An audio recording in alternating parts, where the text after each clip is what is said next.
What's going on, guys? This is Mike with Chit Chat Gaming. So this past week I got an opportunity to do a little bit of shopping.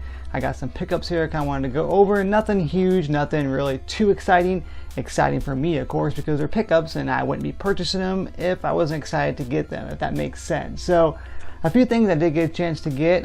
Whenever I go thrift store shopping, or more say like disc replays, which is basically secondhand stores for video games, movies, electronics, etc. Also video games, etc. Here in town, well, locally anyways, is another great place to go. I always look for, of course, like retro games and such. That's kind of what I go there for, not for more games that are made today, but definitely for more retro style games. So these are not, I guess it's kind of considered retro because the original Xbox is now actually somewhat being considered retro console.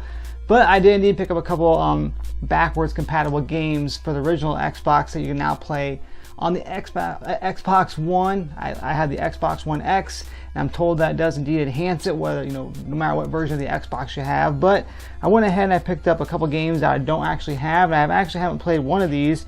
I did pick up Dead to Rights here. I actually used to play this game quite a bit a long time ago, of course originally when it came out. I do have a PSP version of the game as well too. I actually do indeed like these games a lot. Namco did a great job on this title as well. So the only kind of complaint I have was a little bit, and it's kind of weird going back and now looking, is a little bit with the controlling and such. I mean, it's just kind of awkward. But again, though, the game is indeed a lot of fun. So I picked up Dead to Rights. Again, this is backwards compatible on your Xbox One as well too. So it's a great thing with the Xbox, with Microsoft, that you can actually go on there and play original Xbox games on your Xbox One X as well too. I still have yet to pick up one of those Hyperkin OG controllers as well too, the Duke controllers. Definitely plan on doing them, but right now they're kind of like $100 or so right now on Amazon. So I'll kind of wait and hold off a little bit and maybe pick one up here eventually.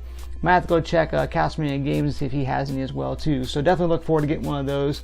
Another game I got, like I mentioned, I have not played yet. And that is actually Crimson Skies. Yes, believe it or not, I have not played Crimson Skies. I did get a chance to play this a little bit here over the past couple of days, and I definitely like it.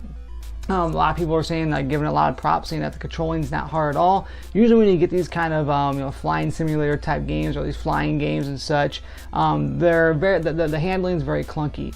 Now this one here, actually, once you take it takes a little while to get used to. I know some of the older Star Wars games are always kind of difficult, but once you get used to it here, it's actually a lot of fun. So I definitely like this game. I'll have to look and see, basically I have the original Xbox as well too. I'll have to try getting that hooked up here and see if there's a huge difference between the enhancement they did on the Xbox One versus the original Xbox. So I have seen some video and such, but definitely does look a lot more crisper as well too on the Xbox One. But again, this is Crimson Skies High Road to Revenge. Again, have not played it, but I've had a lot of fun with it. Basically, just kind of going around doing little adventures. Basically accepting little quests and such too to kind of gain some money. You can upgrade your plane and everything as well too. So definitely a lot of fun. I'm actually enjoying this one quite a bit. Now we're gonna get into another. Let's see. This is actually an original PlayStation game. Obviously, as most of you know, I'm a huge wrestling fan. I think Gary over at Rock Solid Games is actually going to enjoy and actually appreciate these two titles here. The first one is PlayStation's WrestleMania, the arcade game. Actually, I'm not a huge fan of this game. It's a lot of fun, but never really got into it a whole lot. I didn't really care for this and like the in-your-house style of games.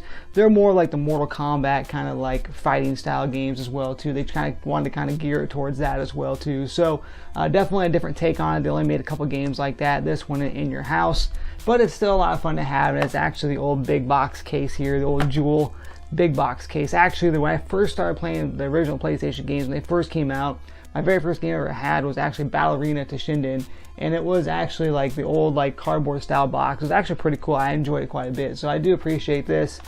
This did have the instruction book as well too, and look at that, Street Fighter the movie, the game, which is solid crap.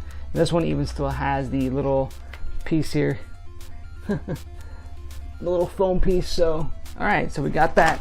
I'm dropping stuff already, so alright, so we got that out of the way here. Those will break if you drop it. Now, like I said, Gary from Rock Solid Games is going to appreciate this one probably even more. Got it for a pretty good deal with $6, but I did get Royal Rumble for the Sega Genesis. I like the SNES version a lot better. This one's fun, but I like the SNES version quite a bit. I did find that one actually today. I didn't purchase it. It was only like $6.99 without the box. It was just the game only. but it was kind of banged up quite a bit too, so I didn't really, I want to wait because I want to get a box version of it, because I'm sure it will come along at some point. But I did grab this here. It does have the case, the game of course, no instruction book, but that's cool. The back and everything looks pretty good. So this one here did have a couple more characters that the actual SNES version didn't have. This one had Hulk Hogan, which was a big deal. Hogan left around this time in '93, so this one here had him, IRS, and I believe Papa Shango, who were not in the actual other version. So IRS was. So this one has, Hacksaw. This one has Hacksaw, Papa Shango, and Hulk Hogan in this version here. So a great Sega Genesis title. This is another game that I actually like quite a bit here. This is actually Pitfall, the Mayan Adventure, or the Mayan Adventure. This one here is actually a game that I really enjoy quite a bit too. I do like Pitfall for the for the Atari and such. A very basic game, of course, but this one here is actually a great adventure game as well too. So I do indeed enjoy this one. This one here did actually come complete in box. I literally only paid $3.99 for it. So the game, the actual instruction book, and this is pretty cool too. I always like this. This is the second Genesis game I got that had a poster in it. So this one here has a pretty cool looking Pitfall poster that'll probably go behind me because it's time to retire some of these posters behind me. So this one here, cool, Sega Genesis and Sega CD. So this is a very cool, and it's in good shape, so you know dang well that whoever had this game before me took care of their games, because the poster's still intact as well as the instruction book as well too. So I actually have an Eternal Champions poster downstairs in my game room as well too. So great deal though for only $4. So there's that one. Now this last one here is a game that you're probably going to make fun of me a little bit here, and I actually told the guy inside the store, I was like, don't laugh at me, but this brings back a lot of great memories, and actually I think my daughter might get a kick out of this as well too. It's another Sega Genesis game, but it's Barney's Hide and Seek. I literally got this for $2.99. So for $3 I couldn't pass it up. Box and everything, unfortunately no manual, but other than that it's complete in box, in great shape and everything else. So I actually rented this game when I was younger and played it on the Genesis, and it's actually a lot of fun. There's little games in there as well too. You go around and you're actually, the children, you go around, you try to find Barney, little hide and seek games.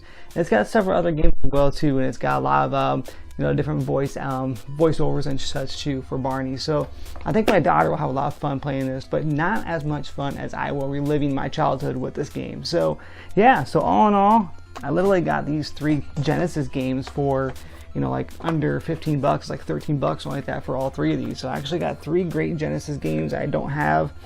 Got a PlayStation game, so a little bit of mixture of everything. Then of course a couple of OG Xbox games as well too. So let me know if you guys picked anything up over the week here or recently as well too, or let me know if you guys have any of these games, or if you enjoy any of these, or what you think. So definitely always thrilled to see your guys' comments below as well. So once again guys, I just want to do a quick unboxing, a quick pickup video here. So once again, this has been Mike with Chit Chat Gaming, and as always, happy gaming.